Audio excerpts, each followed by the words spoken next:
Chers traders, chères tradeuses, bonjour et bienvenue pour ce Wall Street Insider du 5 novembre. Je suis Romain Cap, analyste de marché pour DailyFX, et donc nous allons passer une petite demi-heure ensemble afin de faire le point sur les marchés, sur les tendances en cours, les niveaux importants avant des rendez-vous d'importance, les rendez-vous de demain, puisque demain nous aurons donc la réunion de la BCE, de la Banque Centrale Européenne, et le discours de Mario Draghi, ainsi que la Banque d'Angleterre, qui pourrait donc influencer fortement donc le Forex notamment.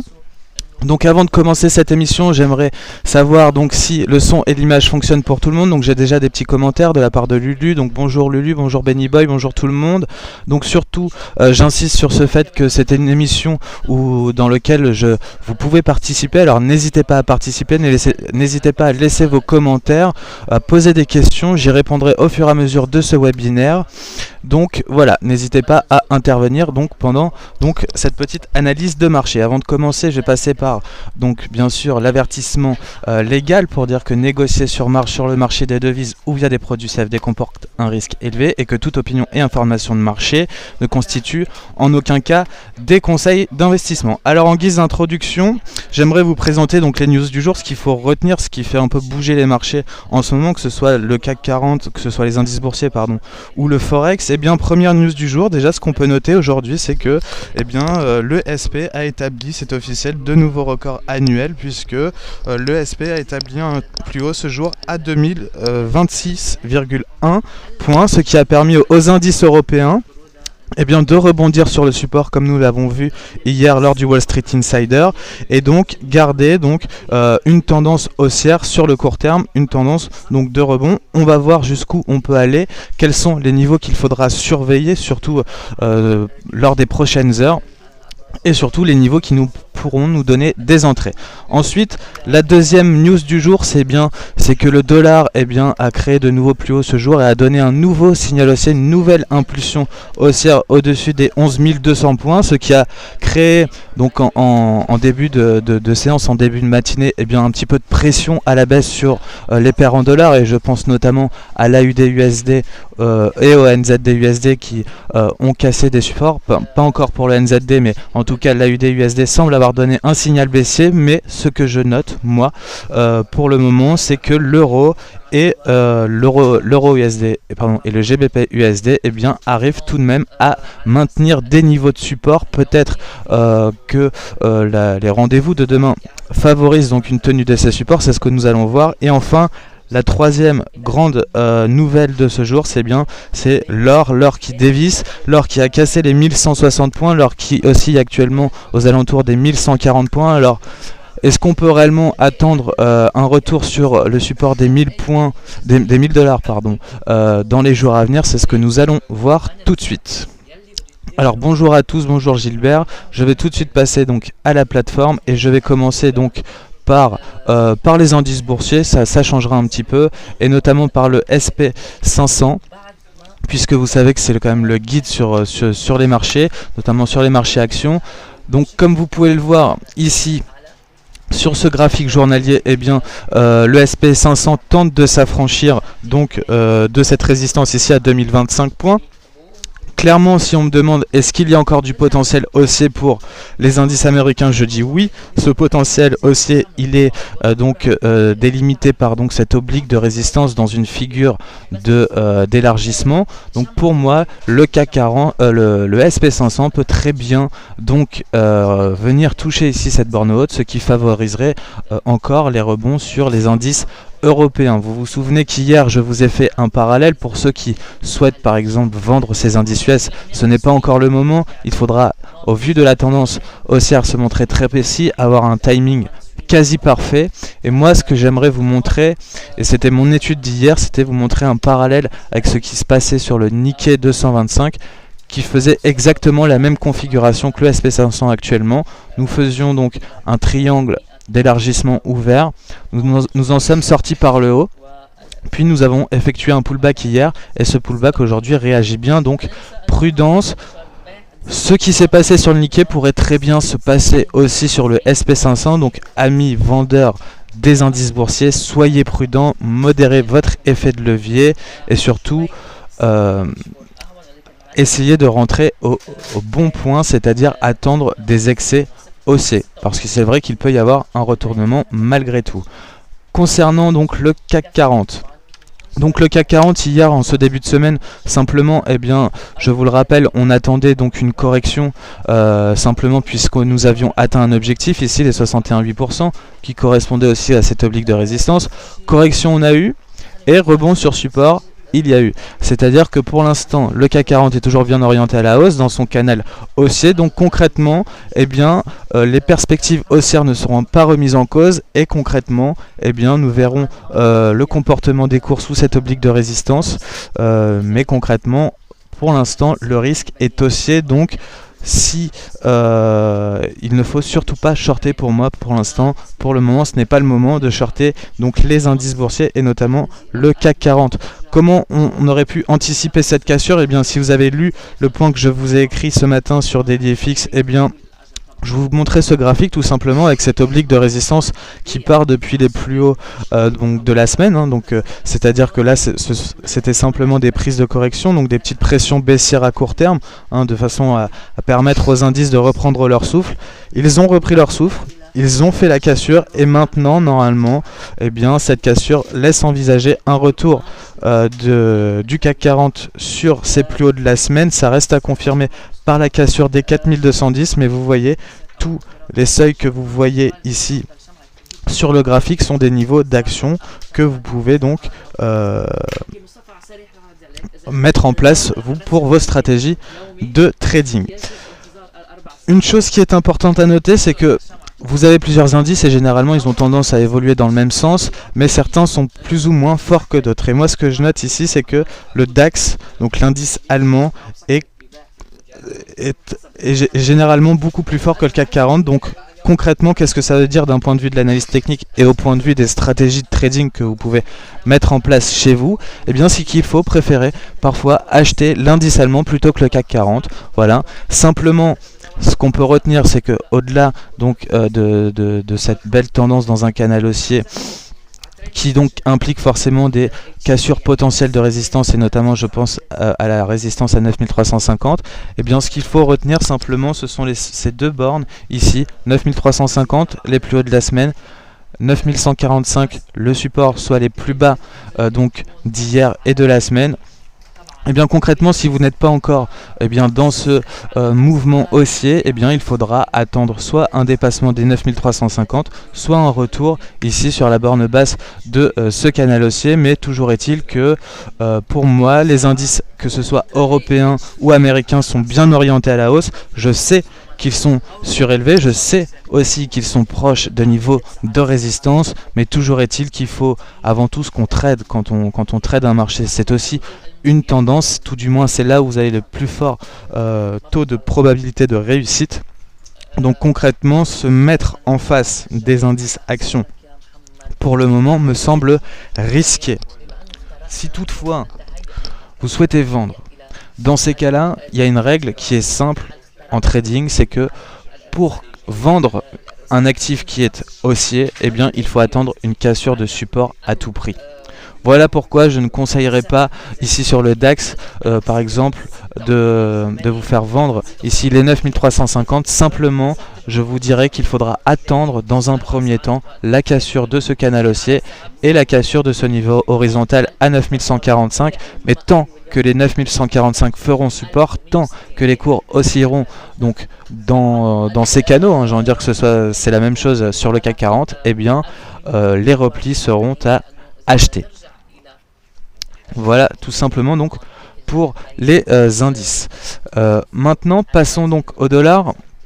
Le dollar donc qui a donné un nouveau signal haussier ce matin par le dépassement donc de sa résistance à alors je cherche le dollar américain US.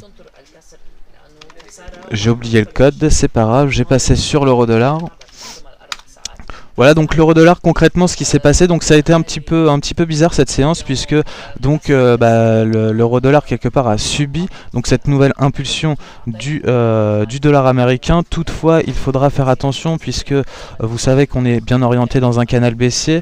Moi je trouve que la tenue des supports ici à 1,2465 est intéressante. Je note pourquoi elle est intéressante si vous avez pu regarder le StatShot que j'ai publié donc ce matin en amont de la BCE et de la BOE. Et bien moi ce que je note ici c'est donc une résistance, une oblique de résistance sur le RSI en zone de survente, et concrètement pour moi si l'on arrive à tenir ici ce niveau là des 1,2430, 1,24 tout simplement, et que le RSI parvient à s'affranchir de cette oblique de résistance, et bien pour moi nous pourrions revenir donc vers les 1,28 rapidement, voire pourquoi pas 1,30. Donc attention, prudence, pour moi je ne sais pas si c'est un nouveau signal baissier, je ne le pense pas tout du moins. Il est clair que techniquement nous avons cassé les 1,25, 1,25, 10, donc concrètement les pressions elles sont baissières sur le court terme, elles sont baissières cette semaine, mais attention au contre-pied qui est possible avec la BCE et le discours de Mario Draghi demain. Voilà, donc pour moi, nous tenons le support à 1,2465. Il y a des risques ici, donc c'est simplement cette rupture de ce canal haussier qui peut matérialiser donc un drapeau baissier qui irait dans le sens donc de la baisse, et donc des signaux qui ont été donnés en journalier, et notamment la rupture des 1,25. Mais si je devais dire ici quelque chose, peut-être que les cours pourront simplement se stabiliser entre ces deux bornes, les 1,2465 et les 1,2570. Alors merci Sisao pour m'avoir passé le code du dollar américain. Donc c'est US dollar, mais voilà, c'est bon. Voilà donc le dollar US qui donne un nouveau signal haussier donc au-dessus donc le gap de cette semaine. Bon bah concrètement c'est bullish, il n'y a rien à dire. Il ne vaut mieux pas se mettre en face de ce dollar américain. Donc cela veut dire qu'il vaut mieux vendre les paires en dollars. Toutefois ce qu'il faudra noter, et c'est là où il faut faire un petit peu la différence entre chaque paire que vous avez à votre disposition, ce ne sont pas les mêmes. Certaines sont dénominées en euros, d'autres en GBP. On sait que l'euro et le GBP auront donc des publications importantes demain et seront très volatiles. Donc il peut y avoir un retournement sans pour autant remettre en cause cette tendance du dollar américain. D'accord ? Donc simplement, si vous voulez vous fixer des objectifs sur le dollar US, eh bien j'en ai identifié quelques-uns. Quand je passe sur un graphique donc hebdomadaire, eh bien on s'approche d'une résistance des plus hauts de juin 2010. Donc attention, il peut y avoir quand même une correction qui s'opère ici. Je rappelle quand même que le RSI quand même clairement en zone de survente, et que potentiellement si nous faisons une petite correction, un top sous les 11 275, 11 300, eh bien nous serions en présence d'une divergence baissière dans une zone de survente. Donc il pourrait y avoir une correction un petit peu plus profonde, et pourquoi pas à terme, je dis bien à terme, revenir ici sur cette oblique de support. Mais pour l'instant c'est spéculatif. Toujours est-il que moi, si en tant qu'analyste technique, je vois les points, je vois les résistances, et quand on arrive sous une résistance, eh bien je n'achète pas. Donc voilà pourquoi je ne serai pas acheteur du dollar américain sur les niveaux actuels, et voilà donc pourquoi je reste profondément haussier avant les rendez-vous de demain, à savoir la BOE et la BCE. Donc pour compléter ce point, je vais passer tout de suite sur la paire GBP-USD, la livre sterling qui a fortement chuté ce matin, d'accord, et qui est venu toucher donc un support qui avait déjà été testé donc le 15 octobre dernier, soit les plus bas du mois d'octobre. On a touché ce point positivement. C'est ce qu'on pourrait quelque part appeler une fausse cassure des 1,5940, tout du moins en H4, ce qui pourrait s'apparenter, et là j'interpelle Vincent Gann sur ce fait, à pourquoi pas une magic pattern sur le GBP USD sur le support des 1,5940. Pourquoi magic pattern? Parce que simplement, fausse cassure, on a cassé et la bougie d'après a tout de suite réintégré donc le fameux range entre le 1,5940 et les 1,6030. Donc peut-être que potentiellement il peut y avoir un potentiel haussier supplémentaire en amont donc de la BO de demain, pour établir pourquoi pas des projections en direction de cette oblique de résistance à 1,6130. 30. D'un point de vue des fondamentaux, ce qu'on peut dire sur le GBP USD, c'est que, eh bien, quelque part, c'est la seule zone, tout du moins européenne en Europe, qui est susceptible de remonter ses taux. Voilà. Pourquoi? Parce que simplement vous avez une bonne inflation, parce que un petit peu à l'image des États-Unis, la croissance semble être repartie au Royaume-Uni, puisque l'on sait aussi que la BOE, donc la Banque d'Angleterre, a tendance généralement à calquer son discours de politique monétaire sur celui de la Fed.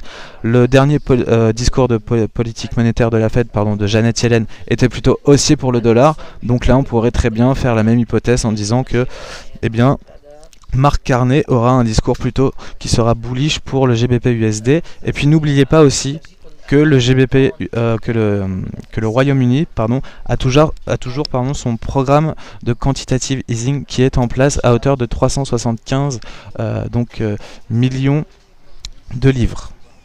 Voilà, donc peut-être que demain, je ne sais pas, c'est une spéculation, c'est une pure théorie, une hypothèse, peut-être que nous verrons, pourquoi pas, une réduction de ces rachats d'actifs. Je sais pas. En tout cas, si tel est le cas, c'est ce qui pourrait entraîner cette paire GBP-USD à la hausse. Alors à plus court terme, moi ce que j'ai simplement identifié, et ma vision elle était très simple, et voilà pourquoi je reste finalement profondément donc haussier, plus maintenant, plus à ces niveaux-là, malheureusement. C'était plutôt ce matin, parce que voilà, j'ai identifié une sorte de triangle d'élargissement ouvert. Voilà, qui passe par tous les creux ici depuis le début de la semaine. On est venu taper la borne basse ici à 1,58, donc 75. Ça correspondait aussi à un objectif qui a été donné donc sur le RSI avec ce biseau ascendant. On est venu taper le support, l'objectif théorique. Maintenant on rebondit sous cette oblique. Concrètement, ce n'est plus le moment pour rentrer donc en position donc à l'achat sur le GBP USD, mais tout du moins ce qu'il faudra noter avant tout, c'est la tenue des 1,5940, 1,5950 ce jour pour pourquoi pas établir de nouvelles prévisions haussières. Il faudra bien sûr attendre que donc le RSI se redégonfle un petit peu. Donc voilà concernant le GBP USD. Ensuite, concernant, donc oui, bonjour Didier, je vais passer à l'AUD CAD et donc aux paires en AUD.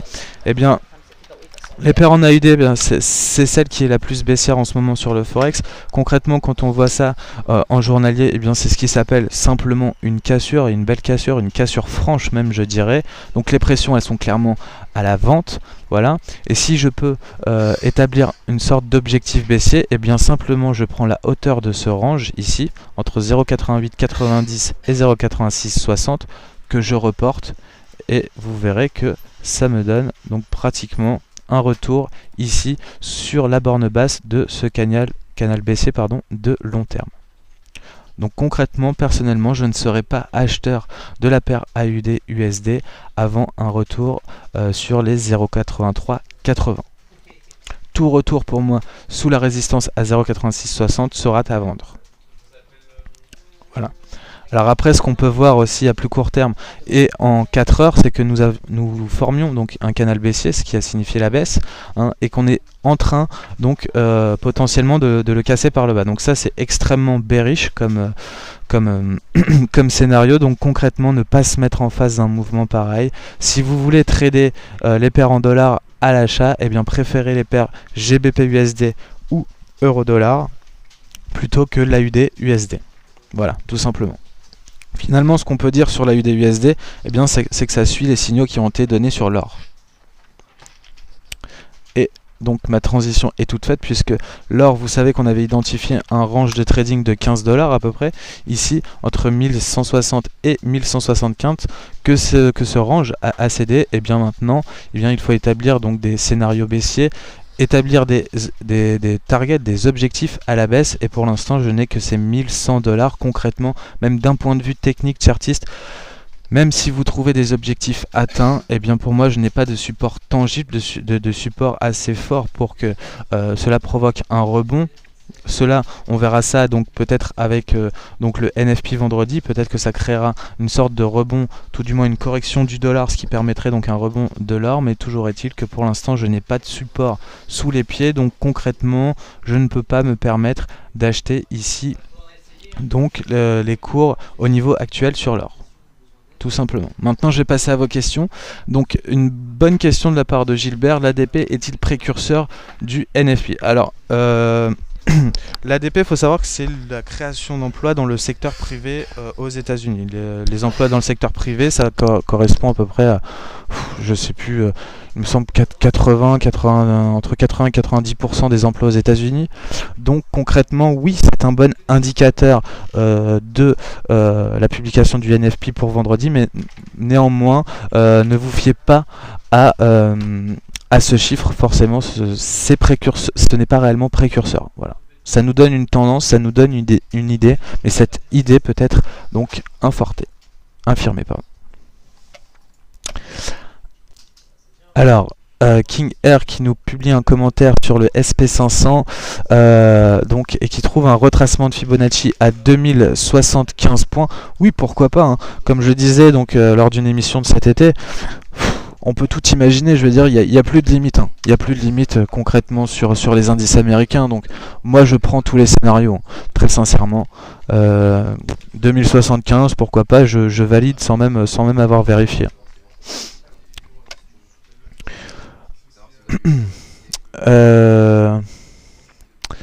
Donc ensuite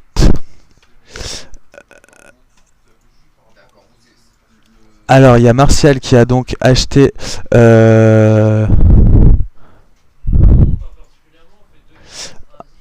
le DAX, donc l'indice allemand à 9250 et donc il vise donc 9400. Bah, concrètement, si on part du principe que les indices US ont encore du potentiel haussier, hein, eh bien oui, c'est tout à fait un objectif qui pourra être atteint par l'indice allemand.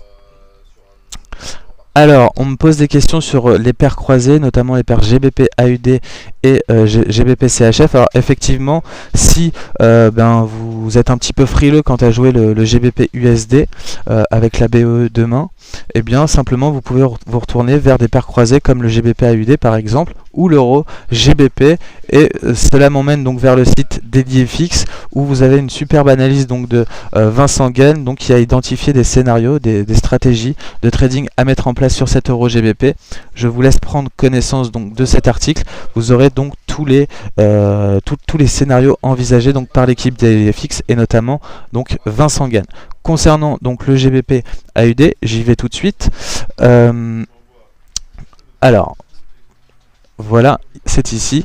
Eh bien, alors c'est beau, parce que faut savoir que ça c'est un graphique que j'avais pas regardé donc depuis à peu près une semaine. J'avais identifié donc ce canal baissier, vous voyez ici, hein, et bien sûr j'avais matérialisé une extension de Fibonacci en forme de triangle, de drapeau haussier. Là je vois qu'on a donné le signal, qu'on a fait un gap haussier au-dessus de cette oblique de résistance. Ça a été validé par une sortie et une impulsion qui a été très impulsive. Voilà, maintenant ça confirme. Donc concrètement, là on a un objectif à court terme sur le GBP AUD. Donc ce qui est bien, c'est que ça permet de profiter donc de la résilience quelque part à court terme du GBP face à la chute de l'AUD. Le premier objectif, c'est 1,8660 et une fois arrivé à 1,8660, alors peut-être qu'on pourra valider donc totalement l'objectif du drapeau haussier qui est à, pour l'instant, je vais recalculer ça. Pour moi, elle est à 1,8980. Et ça correspond parfaitement, vous pouvez le voir, c'est ça qui est bien quand vous arrivez à mêler donc les différents outils et indicateurs techniques que vous avez sur votre plateforme, et bien c'est de trouver des points de conjugaison finalement entre vos objectifs et vos niveaux de chartiste. Et là on voit que ces 1,8980 correspondent parfaitement au cours de clôture, donc au plus haut en clôture de cette année. Donc concrètement c'est un scénario qui sent bon, tout du moins pour la hausse.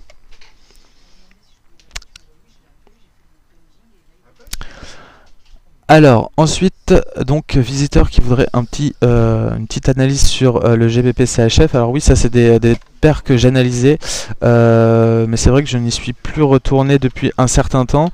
Alors simplement sur le GBP CHF, donc alors j'avais une analyse, il faut que je retrouve ce graphique et je vous la livre dans un instant. Voilà.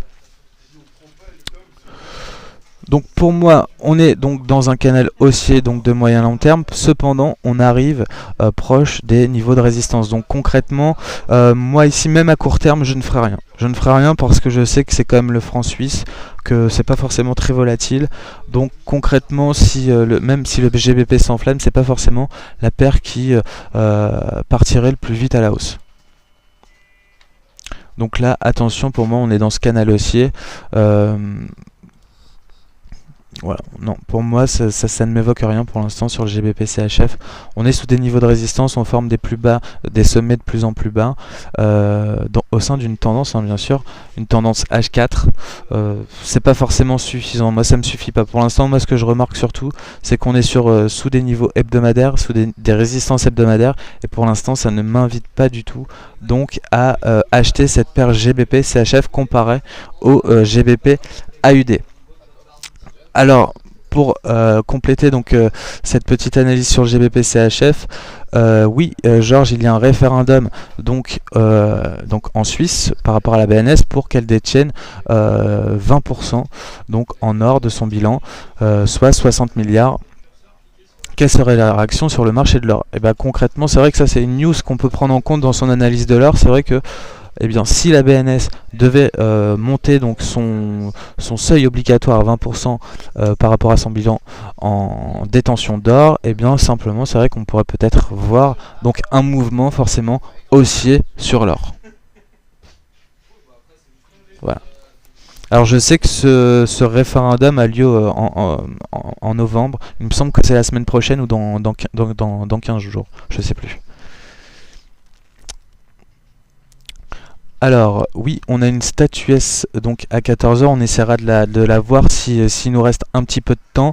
Donc l'euro GBP, je vous l'ai dit, hein, vous avez l'analyse de Vincent Gagne qui est sur le site, elle est très bien faite. Je sais qu'il a un scénario haussier et un scénario baissier, donc le voici. Simplement le scénario haussier que vous avez en face des yeux, eh bien c'est simplement donc miser sur un rebond sur le support horizontal ici à 0,77, donc 50 pour viser cette borne haute. On a déjà des pré-signaux qui ont été donnés donc par la cassure donc du RSI, donc d'une oblique de résistance sur le RSI. Donc on peut potentiellement, voilà, c'est la petite nuance qu'il faut mettre, envisager une hausse en direction donc de cette oblique de résistance ici, mais néanmoins cette confirmation doit être donnée par les cours et il faudra s'affranchir à tout prix donc de cette oblique de résistance. Ensuite, vous avez le cas baissier. Voilà, et ce qu'il faut savoir, c'est que quand même, l'euro GBP, ça reste un triangle donc de consolidation en angle droit, et que généralement, moi, ce que j'ai pu remarquer dans mon expérience de trading, eh bien, c'est que généralement, ces configurations avaient tendance à casser par le bas, voilà, et ça correspondrait pour moi, je trouve, même si on est sur un niveau de support, donc un timing acheteur, je trouve que le cas baissier correspondrait plus donc aux fondamentaux, c'est-à-dire à une hausse de taux potentielle à venir au Royaume-Uni. Donc après c'est à vous de choisir, mais c'est clair que le timing est plutôt à l'achat.